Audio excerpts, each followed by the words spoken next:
Rebonsoir. Donc, pour ce deuxième discours, c'est parti.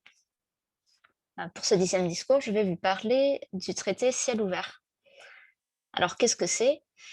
Eh bien, c'est un programme de vol de surveillance non armée sur la totalité du territoire des États parties. Le traité vise à renforcer la compréhension et la confiance mutuelle en donnant à tous ses participants un rôle direct dans la collecte d'informations au sujet des forces militaires et des activités qui y sont liées. Le traité Ciel ouvert est l'un des efforts les plus importants au niveau international pour promouvoir l'ouverture et la transparence dans ce domaine. Pourquoi est-ce que j'ai décidé d'en parler? Eh bien, parce que c'est un sujet qui a fait couler de l'encre dans la presse et je voulais être sûre de comprendre de quoi il retournait. Le 21 mai 2020, les États-Unis ont annoncé leur retrait de l'accord. Le retrait devant prendre effet 6 mois plus tard. Le 15 janvier 2021, la Russie annonce également son retrait. Donc tout d'abord, un petit peu de contexte et d'histoire. C'est en 1955 déjà que le président américain Eisenhower propose le concept d'observation aérienne mutuelle. L'Union soviétique a rejeté l'idée. Environ 40 ans plus tard, en 1989, le président George Bush Senior a relancé l'idée d'un traité ciel ouvert, donc environ 40 ans plus tard.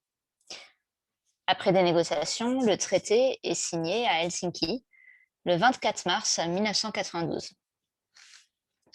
Il est ensuite entré en vigueur le 1er janvier 2002. Donc, quels sont les principes de ce traité? Eh bien, tout d'abord, le traité ciel ouvert s'applique au territoire sur lequel les États parties exercent leur souveraineté, qu'il soit continental ou insulaire, eau intérieure et territoriale incluses. Pour les appareils, tous les appareils et capteurs employés dans le cadre du traité ciel ouvert doivent obtenir une certification spécifique. Il existe des procédures d'inspection avant les vols pour garantir la conformité au traité.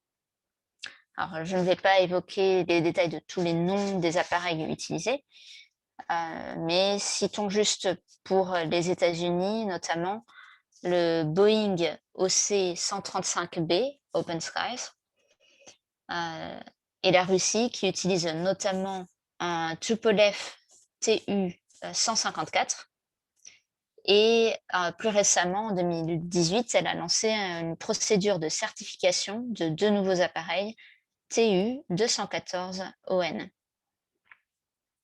Ensuite, pour les capteurs, eh bien, il existe différentes sortes de capteurs qui peuvent être utilisés dans le cadre du ciel ouvert pour les appareils certifiés. Donc, différentes sortes de caméras, dont des caméras panoramiques, des analyseurs infrarouges à balayage linéaire ou encore un radar à synthèse d'ouverture. Ces instruments peuvent être utilisés par tout temps, de jour comme de nuit, et la qualité des images prises doit être suffisante pour assurer une transparence significative des forces militaires et de leurs activités. Les données collectées par l'État observateur doivent être accessibles à tout État partie qui en ferait la demande. Ensuite, il existe des quotas.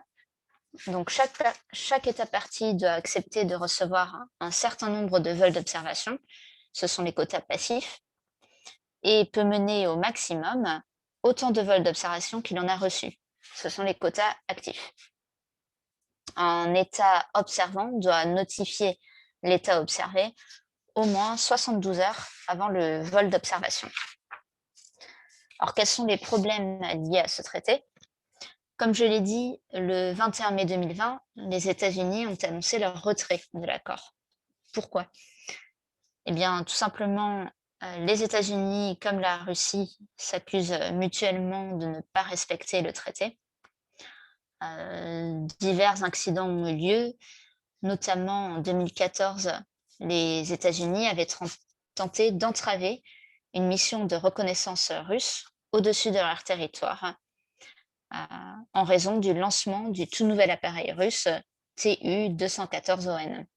Cet appareil poussait au maximum les limites technologiques fixées par le traité. Ou encore, fin 2019, début 2020, Washington avait accusé la Russie d'interdire les survols à moins de 10 km des frontières de l'Abkhazie et de l'Ossétie du Sud. Ce sont deux régions de Géorgie autoproclamées indépendantes depuis 1992. La Russie aurait aussi interdit les vols au-dessus de Kaliningrad, une enclave russe. Par ailleurs, les États-Unis reprochaient à Moscou d'outrepasser les conditions du traité et de se servir de ces vols pour récolter des informations sur les infrastructures vitales sur le sol américain. De son côté, le gouvernement russe a nuancé les accusations américaines en déclarant, je cite, « Rien n'empêchait de continuer à discuter de ces questions techniques que les États-Unis présentent aujourd'hui comme de prétendues violations de la part de la Russie. » Fin de citation. Donc la Russie impute son retrait de l'accord non seulement aux Américains, mais aussi aux alliés des États-Unis, notamment aux pays de l'OTAN. Moscou reproche à ces derniers d'avoir refusé ces propositions faites pour sauver le traité, notamment celle de s'engager à ne pas transmettre à Washington les informations qu'il recueille en survolant le territoire russe lors des vols d'observation dans le cadre du traité. Selon la Russie, l'équilibre entre les signataires s'en trouve ainsi gravement perturbé. Donc, où en sommes-nous aujourd'hui ? Eh bien, la Maison-Blanche n'a pas exclu de faire marche arrière si la Russie fait preuve d'un respect absolu de ce traité construit sur la confiance. Et en février dernier, la Russie s'est dite prête, elle aussi, à revenir au traité ciel ouvert si les États-Unis en font autant. Donc, il semble que l'on soit malgré tout dans une impasse. Et le problème, c'est qu'il s'agit du troisième accord international dont l'ancien président américain Donald Trump a décidé de retirer les États-Unis.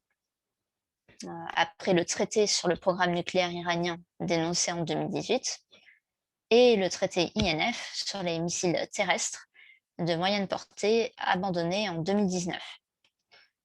Alors certes, le gouvernement de Joe Biden a fait des pas récemment en direction de la Russie.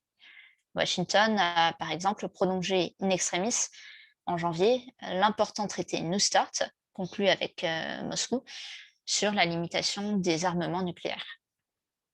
Mais le président Joe Biden a aussi décidé d'adopter une ligne plus dure par rapport à la Russie, notamment pour se démarquer de son prédécesseur, Donald Trump.